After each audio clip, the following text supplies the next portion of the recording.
les partisans de Laurent Gbagbo qui sont en train d'exciter l'AES à les soutenir pour faire dégager Ado. Après, ils vont les baiser.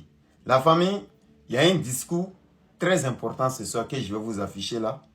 On va écouter et après, on va les répondre en commentaire. Tous ensemble, on l'écoute. Le jeu. Maudit, c'est l'eau qu'il a envoyé. Alassane ne fait rien. Alassane, c'est un businessman. Alassane, à l'époque, il a fait les routes là. Il a mis pont à péage. Il réduit son argent. On chôme trop, je le dis chôme. Alassane a laissé ce pouvoir là pour pouvoir prendre ce pouvoir. Parce que on est dans l'AES. Aujourd'hui, on n'a pas de rêve du coup Ibrahim Traoré. Il y a ce qu'il avait de faire dans ce pays. Actuellement, le Burkina est développé que la Côte d'Ivoire. Alors qu'autant, on ne peut pas comparer la Côte d'Ivoire au Burkina. Mais aujourd'hui, le Burkina est devant. Le Mali est devant. Même le Niger. On peut la lutte que nous menons là. La lutte de Gbagbo, c'est quoi? Gbagbo va enlever ce pays là de mettre des Français. Alors que ces gens sont émis de mettre des Français. Et c'est ce que nous on ne peut pas. Si Alassane faisait le même combat que Gbagbo, Alassane va avoir la même population derrière lui.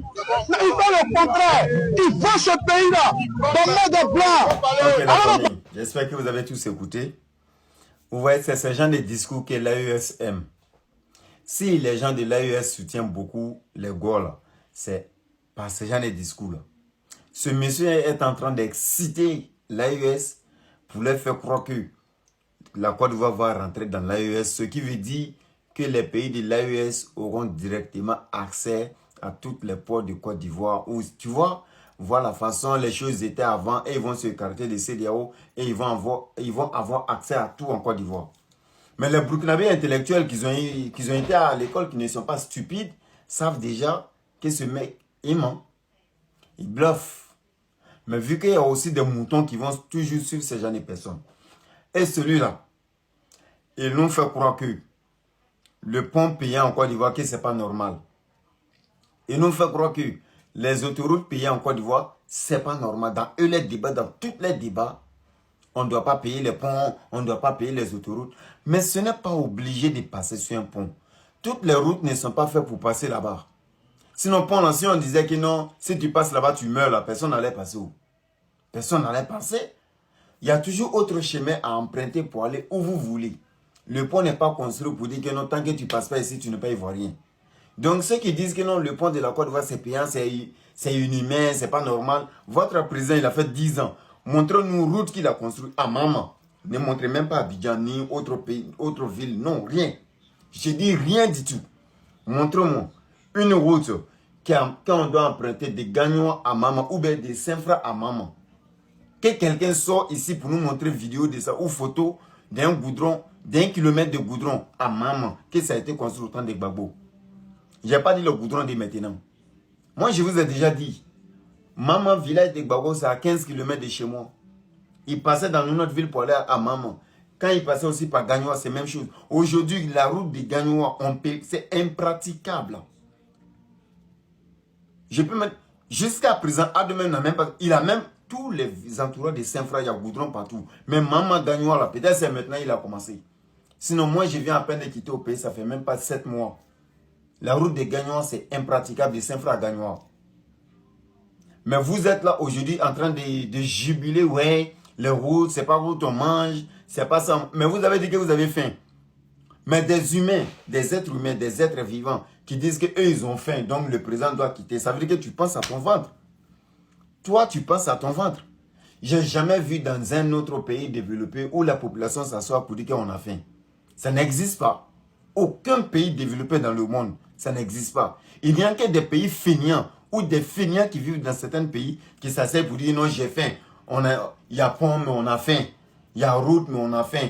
Que non, Ado, les ponts payants là, l'argent là, il est en train de récupérer son argent, c'est un businessman. Mais mon pote, tu es stupide au fait. Parce que l'argent du pont, ça ne va jamais dans le compte bancaire du président directement. Ça va dans la caisse de l'État. Vous dites qu'on est endetté là, qu'on fait des prêts. Mais si on fait des prêts pour construire des routes, et le même route là, on fait des caisses aussi, pour que tous ceux qui passent dessus, tu payes 500, ça va directement dans la caisse de l'État. Mais c'est fini. Ou bien si vous pensez que Ado a fait les prêts pour venir construire les ponts. Est-ce que directement c'est sa carte bancaire, les coordonnées de sa carte bancaire va laisser sur les ponts là pour dire que dès qu'on fait un virement, ça passe dans lui son compte? C'est le même crédit qu'on a pris, c'est le même pont là, c'est les mêmes caisses, même jeton que vous payez qui va directement à la caisse de l'État et l'État rembourse ses dettes. On rembourse nos dettes là par plusieurs chemins, par cacao, par le pétrole qu'on a chez nous, même par la manière dont on a organisé Cannes là. C'était une manière de récupérer l'argent de stade. Les routes là, les prêts qu'on a fait là, directement, dès que tu payes, ça va directement à la caisse de l'État. L'État rembourse les trucs. Vous dites qu'on a endetté, on a construit des ponts aussi pour pouvoir rembourser nos dettes. Vous dites non. Que voulez-vous au fait? Installer Gbagbo dans le pays de qui? Il va gouverner qui? Même maman, Gbagbo ne peut pas gouverner maman. Il a gouverné tout Côte d'Ivoire complet. Les irradiés, l'état de maman. L'état de Gagnoapé. Ville de poussière là. Voilà, tu rentres à Gagnoa. Gagnoa ressemble à une ville du Cameroun. Tout est poussière. C'est honteux ça quand on voit qu'un ex-président est venu de cette ville. C'est honteux. Pour moi, en tout cas, c'est honteux. Donc, champion, si tu vas aller travailler, va travailler. Mais ce que tu as dit là, c'est doi. Même les Burkinabés qui sont intelligents ne te croient pas. Voilà, je ne bavarde pas pour pro. C'est encore mon fan de Saint-Fraul. Désormais, c'est général répliqué. Pour tous ceux qui veulent s'informer, passez ici chaque soir, prenez vos infos. Bon entendeur, salut la famille.